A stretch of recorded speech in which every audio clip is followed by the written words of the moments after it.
खरं तर कालपासनं मी सुरुवात कशी करायची याचे 3 ओपनिंग्स बदलून झाले. कारण काही ठरतच नव्हतं.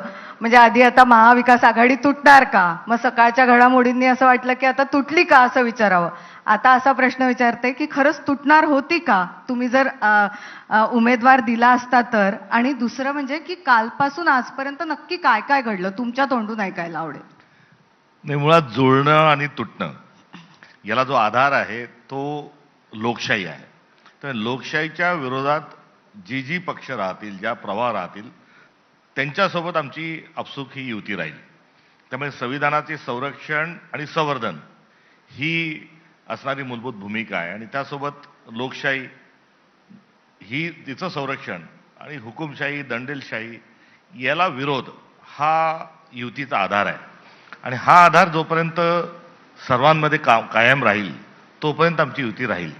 आणि ज्यावेळेस हे सामंजस्याची भूमिका किंवा विरोध कशाला आणि आयडिया ऑफ इंडियाच्या संदर्भातली क्लिअरिटी जोपर्यंत असेल तोपर्यंत राहील. मात्र यात जोही कोणी काही तडजोड करेल त्यांची आणि आमची युती राहणार नाही.